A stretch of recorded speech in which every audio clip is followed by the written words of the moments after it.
मोदी जी कहते हैं कि वो सबके साथ है, मगर ये आंकड़े बोलते हैं जो सबका होता है वो किसी का नहीं होता। ठुकरा के मेरा प्यार मेरा इंतकाम देखे, मतलब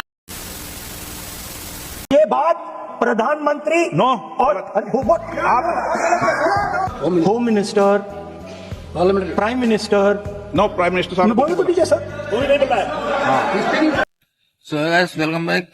तो कैसे हैं आप लोग? तो आज अपन बात करने वाले हैं राहुल गांधी के बारे में। जब संसद में इन्होंने प्रधानमंत्री को लेकर कुछ पूछना था तो स्पीकर ने साफ मना कर दिया। तो देखो राहुल गांधी क्या रिप्लाई देते हैं। ये बात प्रधानमंत्री नो और आप home minister, prime minister, no prime minister साहब बोलो तो दीजिए सर, जब बेइज्जती है। कोई नहीं बताया।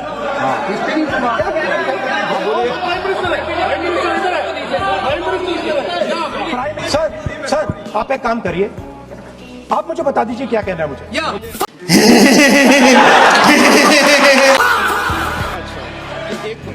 एक मिनट बैठा आप बस हवा निकल गई। ये तो सरासर नाइंसाफी है। You're right. क्यों नहीं बोलने दिया राहुल गांधी को? वो भी कुछ बोलना चाहते थे प्रधानमंत्री के बारे में, कुछ अच्छा बुरा पता नहीं क्या। स्पीकर को सबकी सुनने की परमिशन है, पर साफ मना करने का कोई फायदा, क्या फायदा हो सकता है? अब राहुल गांधी ने मीडिया को जवाब दिया स्पीकर के बारे में, क्यों नहीं बोलने दिया। देखो, मुझे बोलने नहीं दे रहे हैं, मुझे बस 2-3 लाइन बोलनी है, उसमें सब पता लग जाएगा। बस वही मैं बोलना चाह रहा हूँ, आर्मी चीफ ने क्या बोला है, मोदी जी ने उनसे क्या कहा, राजनाथ सिंह जी ने उनसे क्या कहा, क्या ऑर्डर दिया, मैं पार्लियामेंट हाउस में बोलना चाहता हूँ। पता नहीं इतने क्यों डरे हुए हैं। मैं ये कह रहा हूँ कि नरवणे जी ने प्रधानमंत्री जी के बारे में, राजनाथ सिंह जी के बारे में अपनी किताब में साफ लिखा है। वो एक आर्टिकल में आया है, मैं आर्टिकल को कोट कर रहा हूँ, मुझे बोलने नहीं दे रहे हैं। मैं नहीं बोल रहा हूँ, नारावाने जी ने ये किताब लिखी है। वो डरे हुए हैं क्योंकि अगर वो निकला तो नरेंद्र मोदी और राजनाथ सिंह की जो रियलिटी है वो लोगों को पता लग जाएगी कि जब चाइना हमारे सामने खड़ा था, आगे आ रहा था, 56 इंच की छाती को क्या हुआ था, उस लाइन में है। बना। अब इनकी किसी ने संसद में सुनी ही नहीं तो क्या जवाब मिलता?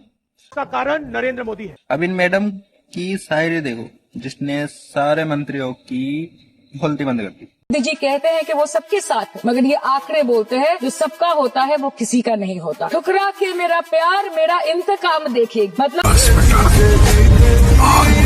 वोट है तो नोट है और वोट नहीं तो नोट नहीं। पहले आम आदमी पॉकेट में पैसा लेके बाजार जाता था और थैली भरकर सामान लाता था, लेकिन अमृत काल में आदमी थैली भरकर पैसा लेके जाता है और पॉकेट में आलू टमाटर प्याज लेके घर वापस आता। तो साला ये दुख का खत्म नहीं होता बे। आम आदमी आज हवाई चप्पल पहन के हवाई जहाज नहीं चल रहा, आम आदमी हवाई चप्पल बेच के हवाई जहाज चल रहा है। बेटी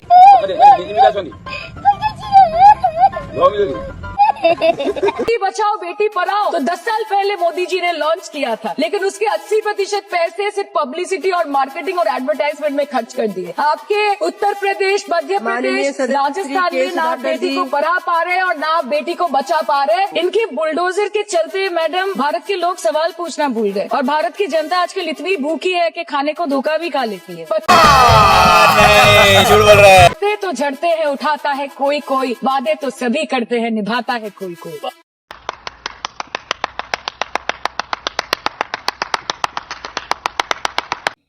अब इन्होंने आम आदमी को लेकर प्रस्ताव रखा है कि अपनी गवर्नमेंट को आम आदमी से कोई मतलब नहीं है, मिडिल क्लास आदमी जाए तो जाए कहाँ। मुझे अपने घर जाना है, मुझे घर जाना है। अब देखो राहुल गांधी ने वापस अंबानी के बारे में क्या कहा। अंबानी जी की शादी देखी आपने टीवी पे? वहां पे आपको नरेंद्र मोदी दिखे थे ना? राहुल गांधी दिखा था? क्यों? कि मैं आपका हूं, मैं आपके लिए काम करता हूं, मुझे शादी में जाने की कोई जरूरत नहीं है। अच्छा, किसान मुझे घर में शादी में बुलाए, मैं पहुंच जाऊंगा। ऐसे तो नहीं होता। गरीब से गरीब मजदूर मुझे कहे राहुल जी मेरे घर में शादी है, आप आ जाइए, मैं पहुंच जाऊंगा। एक बात बता, ये सब करके तुझे क्या मिल जाता है? मजा आता है। मजा आता है। भाई इसका सरासर मतलब यही है कि इन्हें अंबानी ने बुलाया है नहीं। अब क्या हो सकता है रीजन? रीजन क्या है, हर एक को थोड़ी ना बुलाओगे, पीएम को बुला लिए, ये तो एक्स है। क्यों बुलाएंगे? तो अब देखो राहुल गांधी ने क्या बोला। आप इस हाउस के लीडर हैं, आपको किसी के सामने नहीं झुकना चाहिए। When Modi ji went and shook your hand and I went and shook your hand, I noticed something. When I shook your hand, you stood straight like this and shook my hand. And when Modi ji shook your hand, you bowed down and shook his hand. जो हमसे बड़े हैं उनको झुककर नमस्कार करो, मुझे यही सिखाया है। झूठ बोलो, बार बार झूठ बोलो। मैं आपकी बात को रिस्पेक्ट करता हूं, मगर आपको कहना चाहता हूं कि इस हाउस में स्पीकर से कोई बड़ा नहीं होता। ये लोकतंत्र है स्पीकर साहब, आप इस हाउस के लीडर हैं, आपको किसी के सामने नहीं झुकना चाहिए। इस बेचारे का कोई कसूर नहीं। स्पीकर ने मोदी जी के आगे सिर झुकाया पर इनके आगे सिर नहीं झुकाया। ये कोई बड़ी बात नहीं है। स्पीकर बोल रहा है कि अपने मेरे से बड़े तो आदर के तरीके से रेस्पेक्टफुली, तो उनकी नहीं है क्या रेस्पेक्ट? संसद में इतनी नाइंसाफी क्यों? अब फिर से राहुल गांधी ने अमित शाह को चैलेंज दे दिया। देखो, मेरे यहाँ बोलने का क्रम मैं तय करूंगा, इस तरह से नहीं चलेगी संसद। ये घबराया हुआ रिस्पॉन्स है, ये डरा हुआ रिस्पॉन्स है।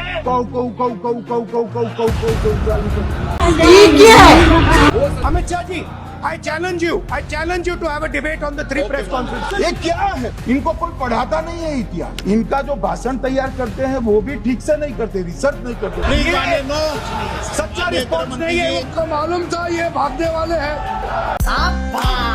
ये भाग गए, डर गए, सुन भी नहीं सकते ये। चुप। हर दिन इन्होंने यहाँ पे तमाशा किया है, हमारा दिल दहल जाता था इनको देखकर। सुनो ना, दो बड़े बोलते हैं तब बीच में नहीं बोलते। कैसे कैसे लोग रहते हैं यार। मेरा भाषण पूरा हो जाने दे। रहम तो कीजिए मुझ पर, भूख हड़ताल पे उसवा से कुछ तो रहम कीजिए। आप बीमार हो, मैं समझ रहा हूँ, मगर बीमार ज्यादा हो तो घर पे रहा करो, यहाँ सदन का माहौल मत बिगाड़िए। इस सज्जन को क्या तकलीफ है भाई? भाई साहब मैं तो कुछ नहीं जानता। अगर संसद में इनको विपक्ष के खिलाफ अगर गोली चलानी हो ना, अगर गन दे दे इनको, तो ये तो आंख बंद करके शूट कर दे। क्या बात करते हैं यार?